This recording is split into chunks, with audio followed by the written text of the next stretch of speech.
It is time to have an honest conversation about the esports industry and how we got here and where it's going. I'm Devin Nash, and I am super passionate about esports. I formerly ran Counterlogic Gaming. I was the CEO over there, and I also ran Team Dignitas in 2015. I was the head of North America there, and I've been interested in competitive gaming for about as long as I can remember. But as the esports industry came and grew, I've become more and more worried about the direction it's going. There's not a lot of transparent conversation. There's a lot of smoke and mirrors, and no one really has a clear idea of how esports works or some of the real truth behind it. And I've needed to make this video for a long time to try to explain by the end of this video the complete picture of what esports really is and what is going to happen to this industry. I want to do more than just covering the news here. I want to have the difficult conversation of what the esports industry really is and what people haven't talked about for a long time. And I first got onto this, like the current news I'm sure everybody's seen, with huge layoffs hitting even big popular teams like 100 Thieves. Companies like FaZe Clan that were formerly evaluated at $500 million are now worth less than $30 million. You have NRG today acquiring CLG, my former company, with over 50 people being laid off, and the rest just the LCS being left, as well as TSM unilaterally announcing that they were a very infamous NA team, unilaterally announcing that they're going to be leaving the esports scene, more or less. And we just got to talk about how we got here. I mean, it's a really horrible state of affairs. It's something that I started talking about over 3 years ago. I made a video called "We Need to Talk About the Esports Bubble." And this was a 20-minute video that just went over a lot of the detail about the problems with esports. About 8 months ago, I made a video, "Is the end of esports coming?" And that was heralding this event here that we're at today, that unfortunately we need to make this video, which is kind of a full explanation of the real truth behind the esports industry and what happened and what's going to happen. And to start, we really need to understand what esports teams are, because I think there's a fundamental misunderstanding that the esports teams are essentially agencies. So like talent agencies. And what do I mean by that? Well, I mean that, you know, the basic model of an esports agency is you hire players to play competitive games. They go into leagues like OWL or LCS, or they play CSGO. You pay those players to do that. And then those players represent your brand to sponsors. And the idea is that sponsorship revenue will be greater than the amount you pay to do this, right? But there's been some real foul play in esports that kind of have never not allowed this to ever happen. And I'm going to make an argument where I actually think it's not possible to happen at a high level, and that esports is essentially doomed. This is a heavy video. It's something that I've had to make for a long time. We're going to talk. I think the first thing I can do is I can talk about all the ways that esports make money. Esports teams should make money in theory. So esports team revenue sources. Okay. So we're going to start with prize winnings, and then we're going to go to media rights, and then we're going to go to ticket sales, and then we're going to go to league payouts. And we got a couple more after that, but we'll just start here. So let's talk about prize winnings first. So prize winnings means that if your team, as an esports org, your team makes a championship and wins a championship. Sometimes those can be $100,000, some maybe $1 million. The largest ones are maybe like the Dota International, like TI, which is like actually a pretty big prize pool. Sometimes like north of like $10 million. But esports teams typically get 5 to 10% of this total, and the rest is just distributed among the coaches and players. Usually, like in the case of the LCS, you have 5 players and a coach and maybe an analyst, and it's just traded then. So for a company that has operating expenses that we're about to see, prize winnings are actually a really negligible amount of the esports pool, and they're not going to make a lot of money off of that. The media rights deal. So what is a media rights deal? This is basically permission to broadcast them. So if you look at like America or in Europe, the NFL or the European Soccer League will sell their rights to various television channels for tens of millions of dollars. And we're going to learn why media rights don't work in esports and how no esports team is making money here. But that's actually how a lot of stuff like the NBA and the NFL almost exclusively monetizes like that and sponsorships. Ticket sales, there's barely anything coming here, if anything. I think the idea in esports was that teams would fill out stadiums, and we're going to kind of find out why that didn't really work and probably isn't going to work. League payouts is the amount that publishers like Riot Games or Blizzard pay teams to be in the league. This ends up being only usually like a few $100,000 per year. It's actually not that much. And considering that the teams paid franchise fees to be in these leagues, you have to like keep in mind that this is like nothing compared to that. Now, there's also apparel and brand sales. I think that's how you spell apparel. Brand sales. So merch, stuff like that. This has carried orgs. So orgs like 100 Thieves have made their money almost exclusively off of this. But for most organizations, it's basically nothing. And then finally, the one that you probably know a lot about, and that's sponsors. And sponsors, how does that work? Well, sponsorships are companies that pay teams for certain deliverables. Okay, so now you understand basically every single significant revenue source for a esports team. So along those lines, let's look at the esports team operating costs and what it takes to run one. And the number one thing we're going to go through is player salaries. So player salaries are absolutely, totally insane. With reports that C9 Jensen was paid $4.2 million, the highest of any LCS player, but that wasn't just like a one-off. There's several other people within Team Liquid that were over $1 million. Another Team Liquid's 3-year impact was $3.4 million.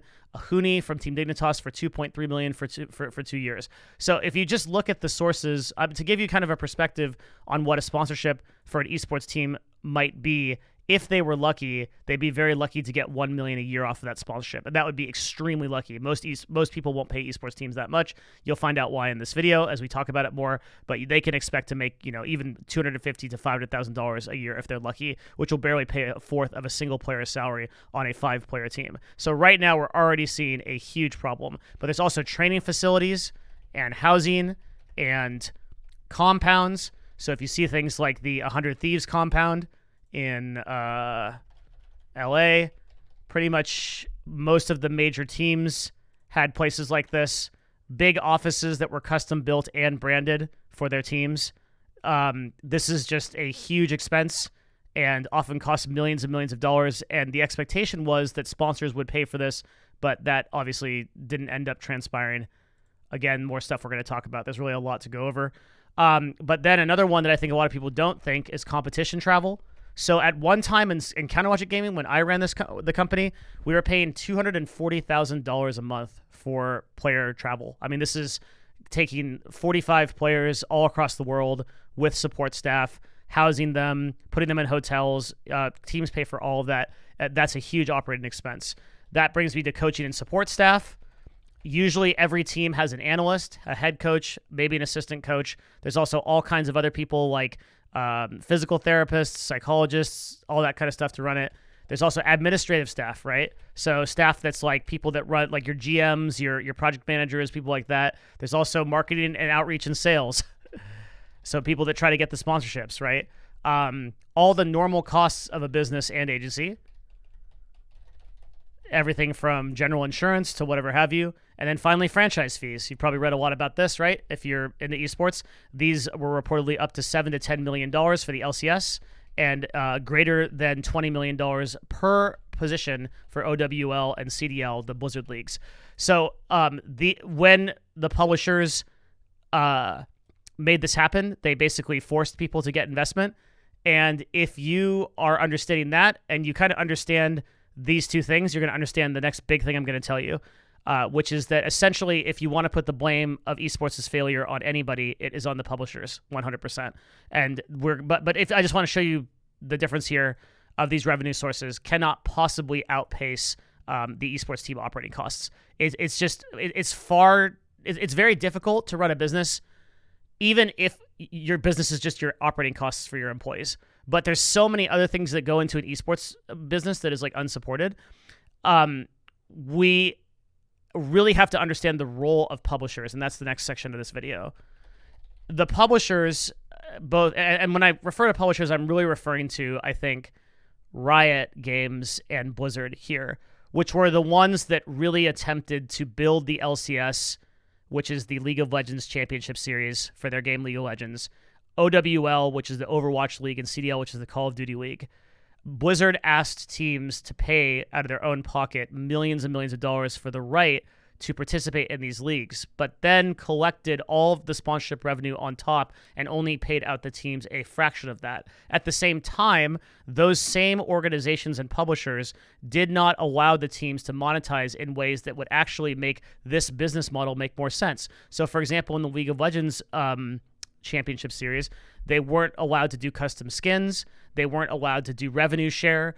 And Riot has since walked a lot of this back with the Valorant League, their new FPS game, where they now do revenue and skin shares, understanding that these esports things are unsustainable. So they've essentially refused to do that with the LCS, which was their sort of like blood and bread and butter teams.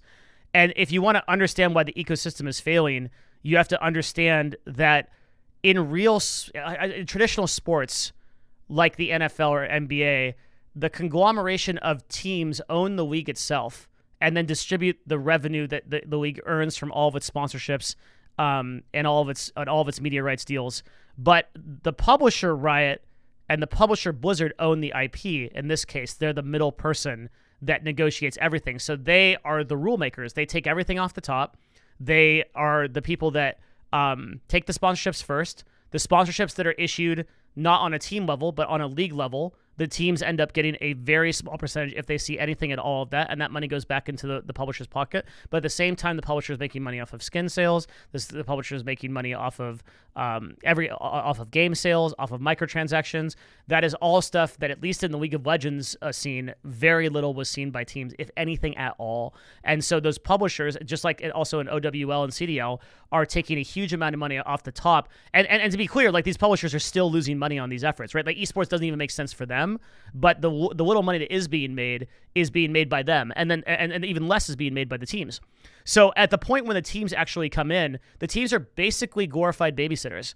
They're basically, their job is to take care of the players, to house them, to travel, to take care of all their needs, because Riot and Blizzard don't want the liability to do those kind of things directly. And then the esports teams are kind of left out to try to find their own sponsorships, justified on the idea that they have brands. But the idea that they have brands is kind of silly. And I'm going to explain a little bit later, like, how these esports teams don't make sense from an advertising perspective. But if you just look at some of these teams that are super prominent teams, right? We have like Evil Geniuses here with supposedly 597,000 Twitter followers. But you look at their engagement on tweets, they've got 23 likes, 2 retweets, 22 likes, 2 retweets, 4 retweets, 58, 43, right? And these guys aren't the only ones, right? There's like FlyQuest, for example. These are LCS teams, by the way. These are like teams that have very prominent showings in these competitive leagues. The brand doesn't translate over, right? They might have big following numbers, and there could be different reasons for that. But again, you can just look at the engagement on these tweets, right? 166, 6 retweets, 20 retweets, 100 likes, it goes on and on. And it's like, I'm not sticking it to these teams. I'm just exemplifying that, like, these aren't real brands. Like, they may think of themselves as it, but this is a company with 60 to 70 employees or however many people, and they've got this kind of engagement. And you might say, well, okay, that's not important, but this is how they monetize, right? So this is important. Like, their brand is everything. I could get more retweets or likes on this by talking about my grandma or something on Twitter, and I'm nobody. I'm like some guy with 40K, half the followers of these people.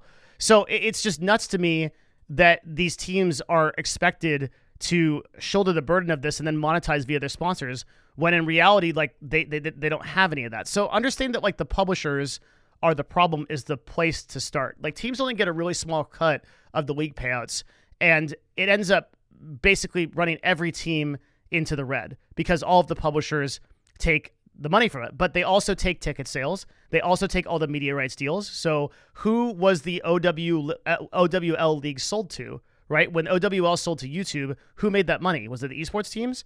No, it was Blizzard. When Riot Games got publishing rights from, was it the baseball league that did it? Who made that money, right? It wasn't the teams. The teams didn't get an extra payout for that. So most of the league revenue share, all of the league-wide sponsors, some of that does get paid down to the teams, but not much, doesn't get past the publishers. And if you understand that, you then understand why esports really can't succeed in its current model with the publishers in the middle. Now, there have been other models made. So, for example, with like the fighting game community, Nintendo kind of steps outside that process, more or less. We've seen some of that not happen this year, and Nintendo's apparently had like more of a direct role, such as in the Smash circuit, and maybe had something to do with like Beyond the Summit, and those things kind of failed on their own accord. But publishers that kind of stay out of it, maybe the teams have better options, but there isn't enough interest in those to garner, or advertising interest to garner that kind of revenue for a team to exist there. So we're going to talk about that next, which is the concept of advertising and attention in esports. And to understand this, you have to understand an advertising measurement that is called ROAS, which is return on advertising spend. So if I am a company or a brand, so my current job, I co-own a company that takes care of brands, and we help build ads for brands. So if you're a brand, you come to us, you say, hey, I want to run ads with influencers or creative ads, and we help connect that brand with the influencers and run that campaign, white glove, and just take a small percentage off the top for doing that. So I know a lot about advertising spend. I do millions of dollars of advertising spend a year. And return on advertising spend is one of the most important things that brands care about when we're going to try to sponsor something.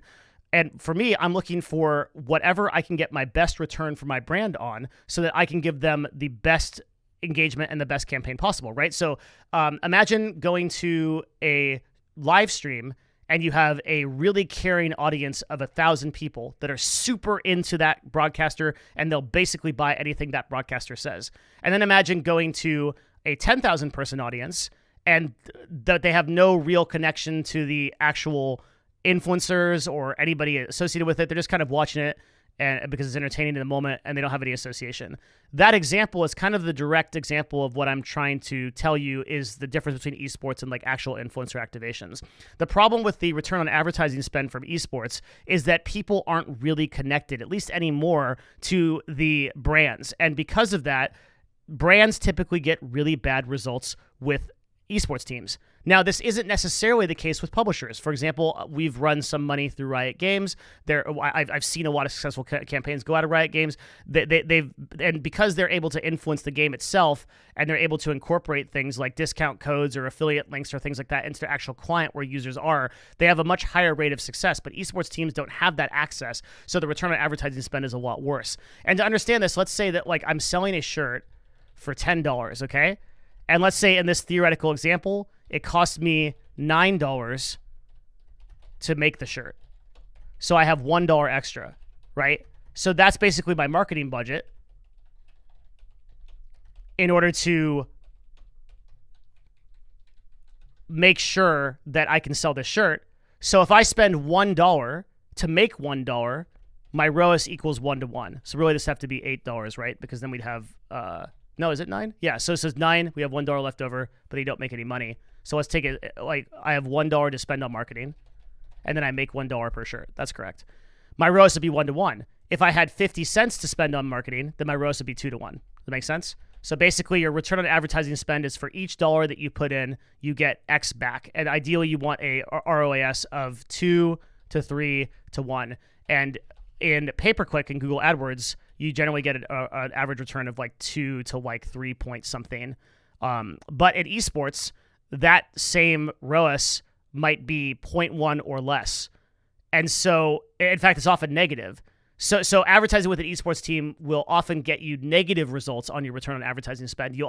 I've seen situations that I have to kind of be careful with because these are actual real deals. But I've seen situations where like computer companies have sponsored an esports team over the course of like 2 or 3 years, and they've sold a total of 14 PCs in 2 or 3 years. Like that's how many PCs actually got sold, in exchange for like a $200,000 to $250,000 a year sponsorship. That's like a real deal that I know about in esports that happened, and that stuff happens all the time. If you actually calculate the amount of return you're getting from an esports team, it's negligible. It's nothing. Now why? Like why can't esports teams get a good return on investment? Why can't esports teams get good returns on investment?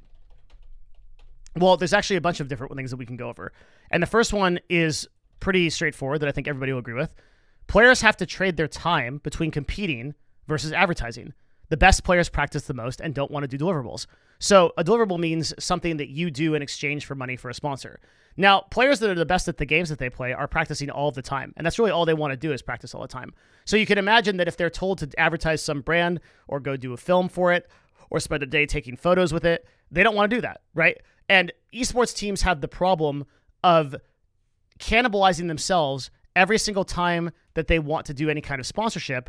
They have to cannibalize their own players in order to do that. And the players, they have a brand themselves, but as we saw in the examples of FlyQuest and Evil Geniuses, oftentimes the teams themselves don't have brands. So if a team is represented by somebody like Monster Energy, or a team is represented by somebody like a big brand like that, oftentimes that conversion up doesn't work up. So you see a player like advertising, but like you're not connected enough to that player, you're not connected enough to that brand, to that team to like really buy that thing. Maybe you'd buy that team's merch if you're really into it, but you don't really like care what they're advertising. Whereas if somebody that's been following my channel as an individual influencer for a long time, and I recommend something to you that has to do with what I do, like I recommend you like a really good marketing product, or I recommend you something like related to personal health, which I talk a lot about on my Patreon, you might be like, oh, well, I might buy that because I kind of know, like, and trust Devin Nash to actually do that. But that know, like, and trust hasn't been established. It's too many steps removed for the esports team.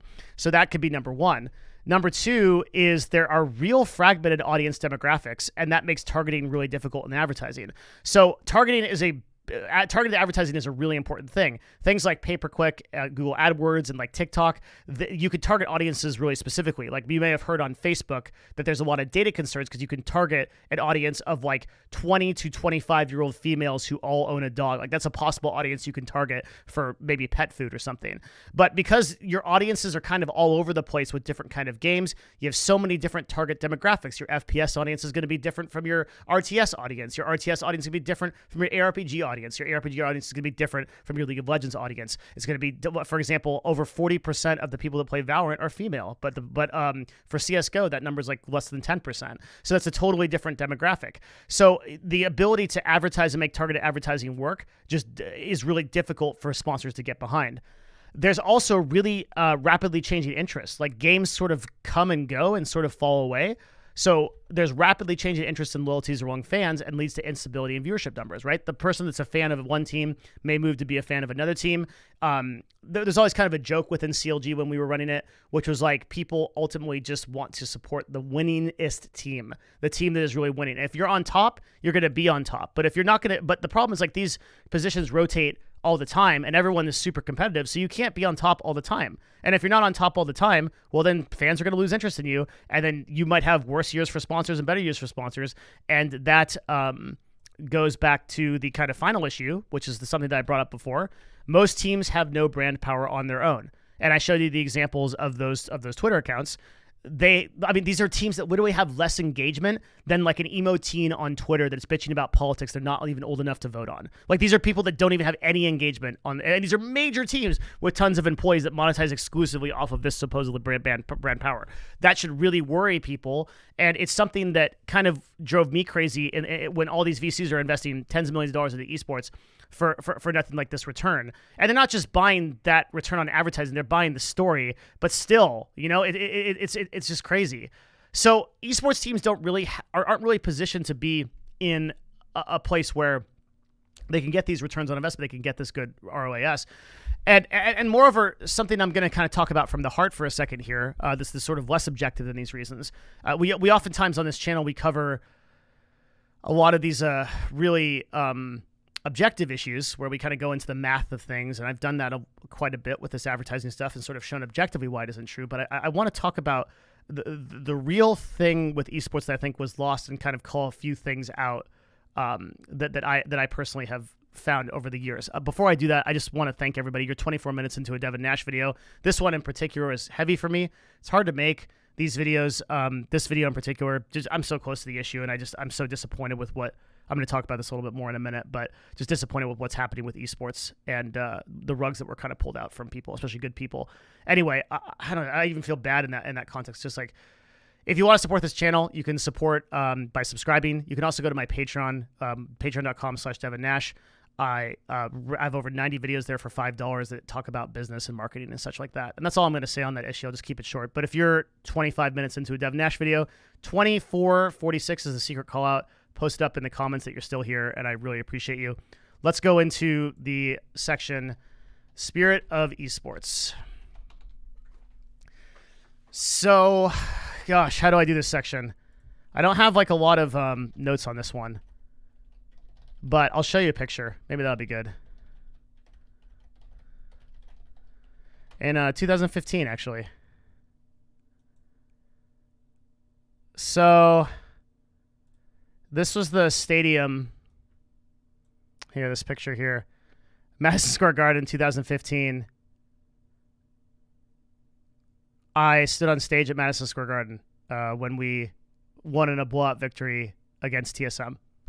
And I remember walking into that arena and the thunder, the boom that was there, the excitement was a vibration that I will never forget in my life. I knew at that moment when all that confetti came down and we all came up on stage, it was Hotshot GG, all of these awesome players, some really dear friends that I had brought over even from Team Dignitas like Darshan. Just like it was a moment that I will never ever forget. And the power of that moment can't be understated. And the fans knew it, and everyone knew it. The story of esports was alive and powerful. Something about esports was able to sell out that arena in 2 minutes. That's how long it took for those tickets to sell out. Something about esports made that entire arena fill up and everyone there at the edge of their seat to see what would happen. And I don't think it's there anymore. The spirit of esports is failing because the stories aren't interesting anymore. And I'm going to say a couple of real things, and maybe it gets me in a little bit of trouble if this video hasn't already, but there's a lot of reasons for this, and I put the blame on quite a few things. One of them is I don't think that the teams or the publishers have made sufficient effort to really tell the stories of these players. And to some extent, telling those stories is impossible because the publishers drove the teams to dog eat dog, basically play as hard as you can. And if you don't, you're relegated. You get kicked out of the league. And so as a result, a lot of non-English speaking players joined the North American LCS and were allowed to do this through Riot, to the point where we had entire teams of Chinese players who didn't speak English. And I'm not knocking the Chinese scene or the Korean scene, right? Like, I'm very involved with that scene. But it is really difficult for fans in North America to get through and really understand those players with those language barriers. And oftentimes, a lot of those players didn't even want to evoke the personality to really engage with those audiences and just wanted to play the game at a high level, which they did really well. But at the same time, the teams and publishers weren't telling the stories to make these players interesting. There were some really great Chinese and Korean imports who had really fascinating stories. In fact, I brought one of them in, Huhi. I brought a lot of them in. I Core JJ to Team Dignitas, Gamsu. Like, these are really awesome people that I got to know, that if they had had stories and proper content made about them, the players could have understood. The fans could have understood what these players' stories were, but the language barriers and the sort of inactivity on that part by teams and by Riot, and by other people, I don't want to single out Riot here, made that very difficult to do. And simultaneously, Riot Games in particular, the LCS, had a huge focus on professionalism, and there were things like you would always have to shake people's hands, you would always have to like avoid drama, and there was no cursing, there was nothing like that, there was nothing like really silly, and that was like the essence of esports was from gaming, man. Like we're from like the old Xbox 360 Call of Duty matches where people would trash talk each other and stuff. Like a little bit of that was okay, and sure, like I get the move towards like professionalism and trying to be as close to traditional sports as possible, but I think a lot of the leagues, Blizzard included, leaned way too heavy into that, and they stifled the real natural tension that came into matches, like in 2015 when TSM played against CLG. That tension was there because there was a long-standing story.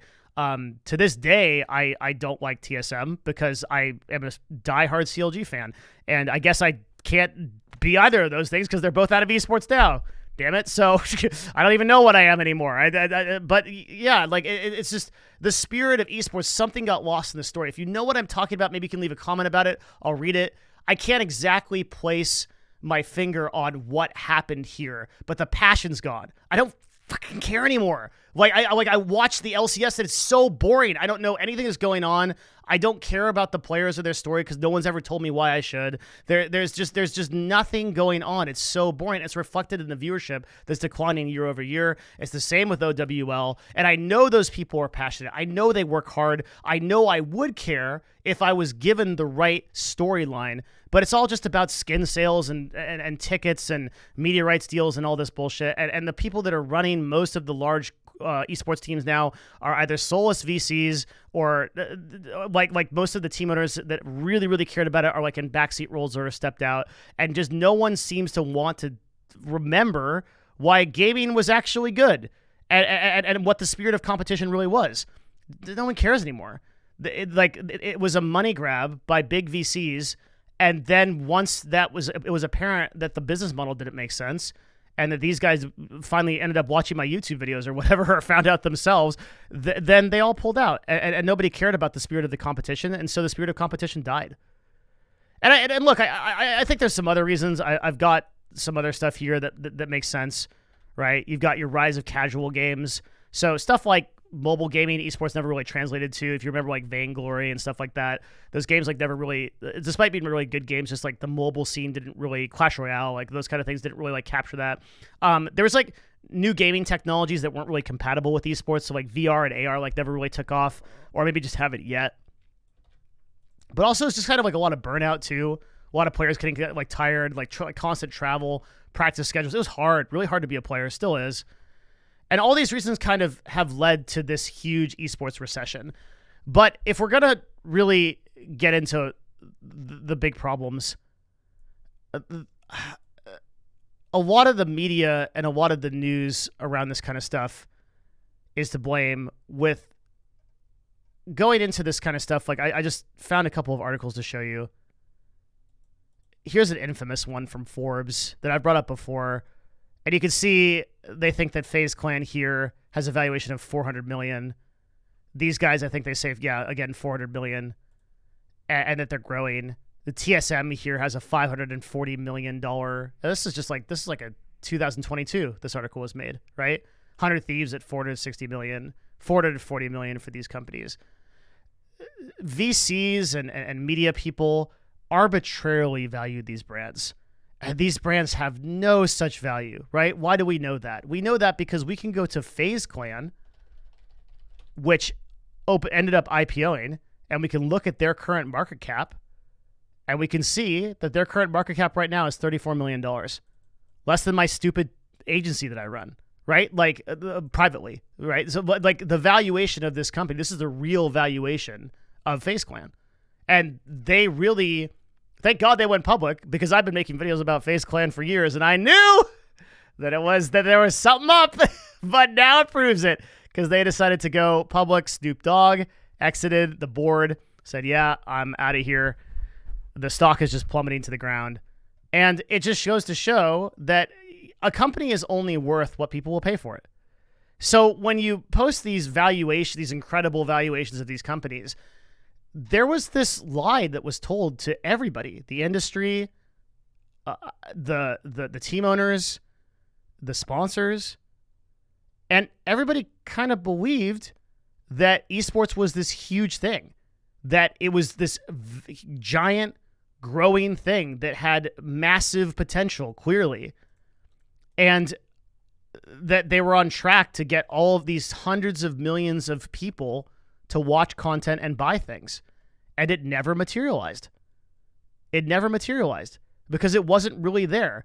It was literally, I don't know what, I mean, I don't know if I have a better word for it, a circle jerk. It was everybody just patting each other on the back, saying, yeah, we're worth more and more money. And the only teams that ever had anything to show for it were people like 100 Thieves that brought on tons of content creators and then had a really successful apparel brand. But even 100 Thieves recently, a company that I have heavily encouraged, I've been very positive about, has I think lost their roots of making core content about their content creators, and as a result have gone through massive layoffs and had a lot of problems, to the point where Nadeshot actually had a clip basically saying that the esports model is unsustainable and that he needs to move away from it. And Reginald said that basically as well. And we can look at that here. Article came out a couple weeks ago. A lot of people are like questioning, even former employees, like, why the fuck did you guys start Juvie? Like, that's stupid. Which is their energy when drink. we first started raising money with 100 Thieves, and you were trying to raise capital to keep your business alive if you weren't profitable yet, the only thing investors at that time were asking about were, are you doubling revenue year over year? Like, are you continuing? How much money are you making? So right, and so this is like the why that investors brought in, basically expecting esports teams to have valuations like tech companies and pull revenue year over year, which we already explained is impossible. Sports as a whole, like it hasn't been monetized at the level of which a lot of outside investors expected. And I've been in esports for a long time. I know how difficult it is for teams to make money, but the business was great. We were doubling revenue year over year over year. So this is when he's talking about what we just talked about, where they're just doubling revenue. And this is, keep in mind, like when he's doing this, almost every esports team alongside him is failing, but he's doing this because of the content, of the story that's going in, the content creators he's bringing in, your Valkyries, your Courages, right? And he's doing this on apparel sales. We were crushing. We're like, okay, in 15 years, if esports never shakes out the way that some people think it will or some people don't think it will, how do we insulate our business to make sure that the people that are working here have a career? And how do we make a billion-dollar, multi-billion-dollar company? And with Juvie, I was going to do it after 100 Thieves, but at the time, our CRO, Maddie Lee, who I love to death, Barstool had a lot of success with like Pink Whitney and a lot of like products that they built in unison with another brand. And that was like a brand new revenue stream for them. And so Maddie had brought up, like, what do you think about doing like an alcohol? And so I started talking about the energy drink. And I know it's a super competitive market, but it's just another, we have this any ties to the gaming community because we can get it. So you understand that like Nadeshot realized in this that he had to expand to something like energy drinks because there just is no model in esports to make this kind of money. And to keep doing what his expectations of his investors. I mean, it's directly what he says here. And if you look at TSM in their recent announcement, they say the exact same thing. They're like, look, like we can't make any money on esports. Like there's no vertical here. We've also seen content creators get into the scene, and I think a lot of people have wondered about this. Where Ludwig bought a North American Challenger team allegedly for $500,000. Also, Moist Critical, I think they're running that team together. Bought Moist Esports. Now, people might be saying, well, look, like maybe esports has a future because all these content creators are coming into it. But these content creators literally said that it's not making money. I have a quote here from that somewhere. I guess I can't find it. I guess this my notes are too much. Oh, I can. Here it is. It's I think this is from here. Let's look at where this link goes. Show them. What the fuck do you mean? I don't make any money off of it.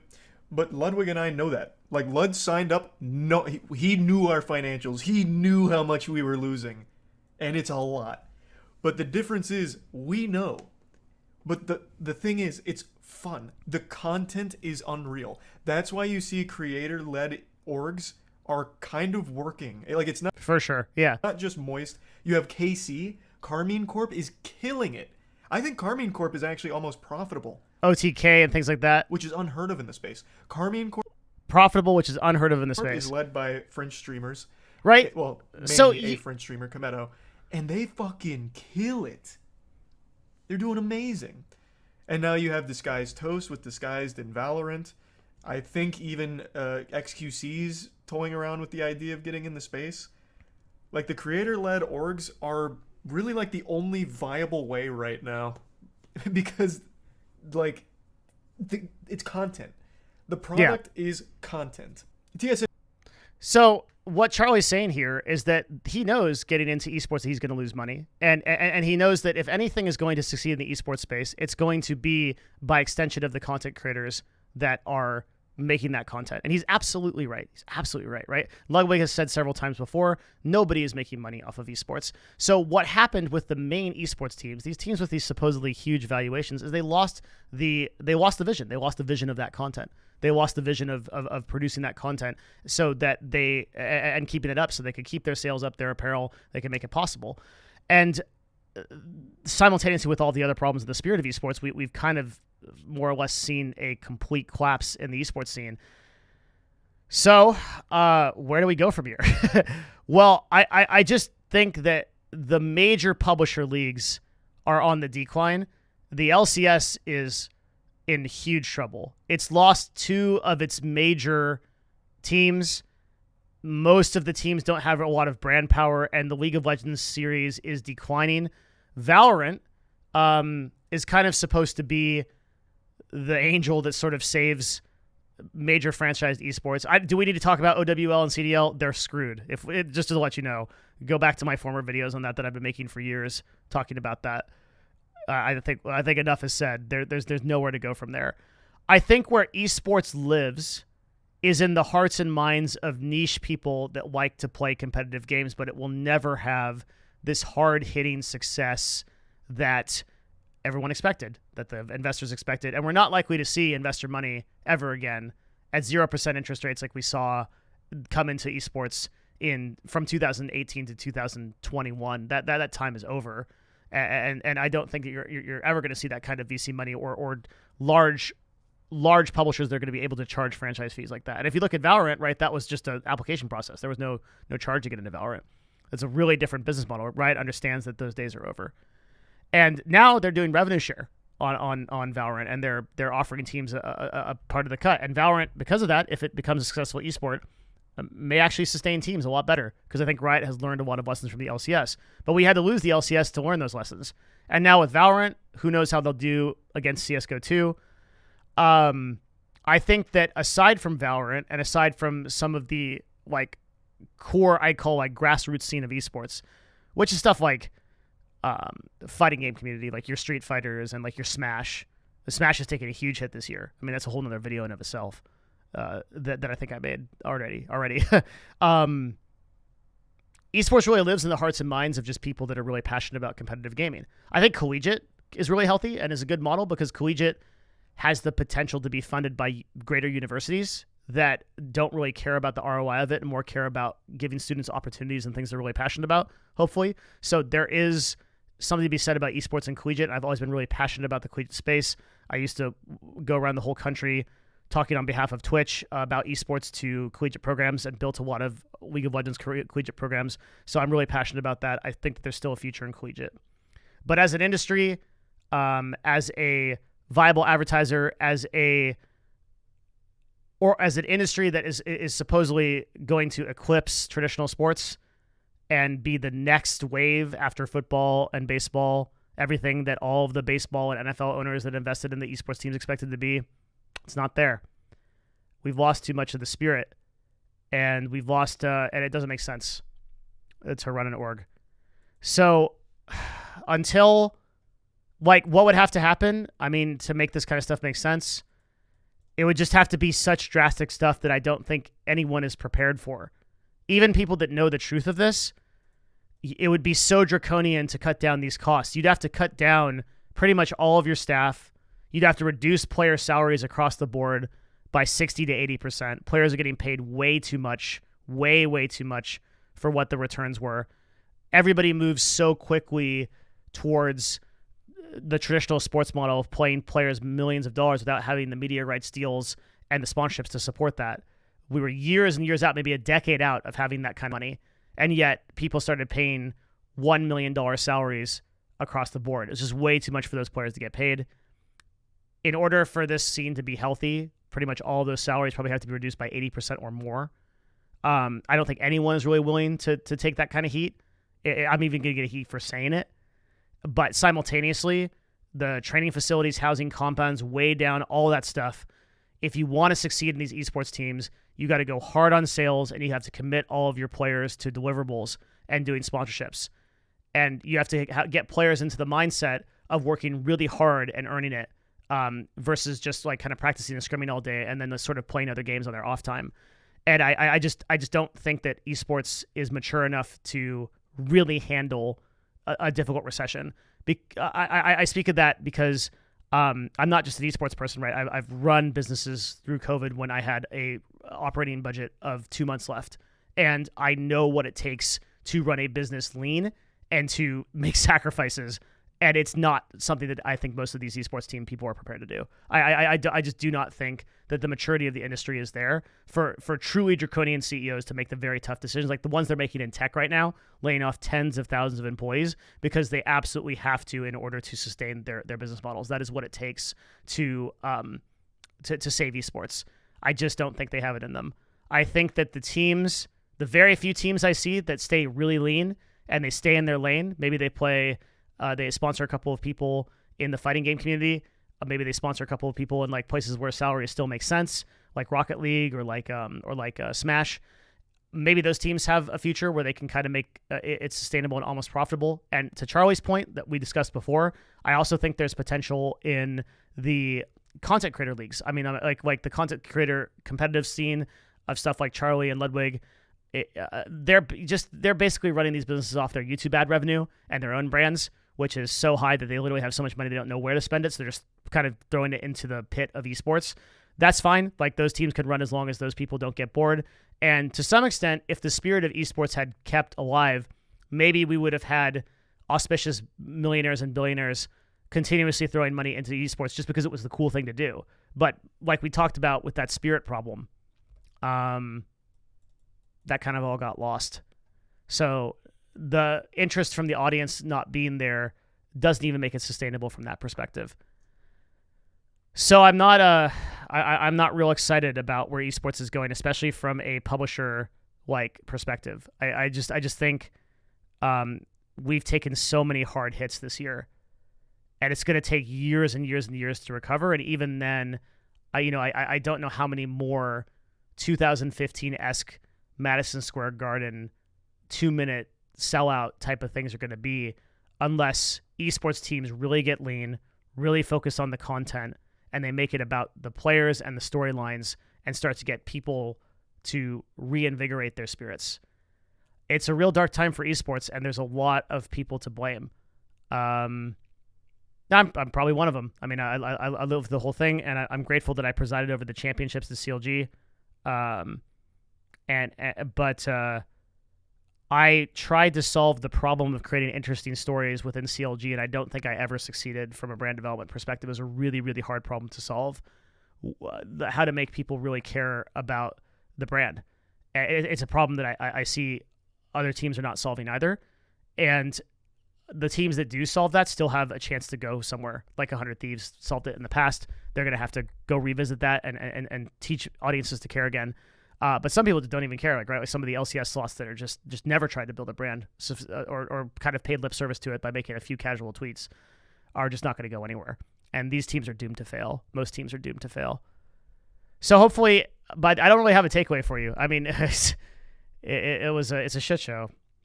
It sucks because I think the best days of esports are behind us. And I hope at the very least you watched a video and you understand why. And maybe you can be a small part of saving it if you're interested in doing that, or kind of understanding like where you can impact it, like in collegiate or small scale or grassroots. But that's the story of esports, as much as I can explain in under an hour. And yeah, I just don't see where it goes from here. It's really, really sad. Obviously, as of the time of this recording, I'll end with this. Today was the announcement that CLG was dissolving as a brand. And I think in a really weird way, it's sort of the culmination of all of esports and sort of what happened. CLG is a legendary brand, and there's so many good people that work there. There's so many people that put in hours and hours and hours of blood, sweat, and tears, literally, to make that org happen. I don't think I'm ready to talk about it. I don't know if I'm gonna make a video about it on its own or whatever. I guess the best I could do is like tell the story of esports, and kind of caution against what happened, so that like more people don't get hurt. But I really feel a strong way about what happened to CLG and what happened to TSM. As much as those guys drive me crazy, all of these good people that, like, there's so much passion in the esports industry. There's a place that people that work there would work day and night constantly just to be a part of that. That to see it all get kind of taken over by big money, and like Nadeshot said, right, like just the expectation of doubling and tripling revenue every single year, making it all about the money, and the competition spirit just kind of fading away. That really sucks to make a video like this. And I really hope that I could make a video someday about a team that's doing it right, like I did for 100 Thieves a few years ago, that's telling the story of players and reinvigorating all of our interest in it. Because competitive gaming is one of the coolest things that's ever been around, and it is the entire reason why I'm here today. The things that I was able to do through it. I don't know if I'm ever going to be able to tell a story of everything at CLG, but I think I'm angry most of all at the venture capital money that ran this industry into the ground, and the publishers that let it happen. But at least I can tell a story on my YouTube channel that everybody's interested. Leave a comment with what you think. I don't have anything happy to end this video, but thanks everybody. I just tried to really explain something that I'm passionate about, and hopefully get everybody on the same page of why everything happened. So you can let me know what you think. Thanks everybody. Bye.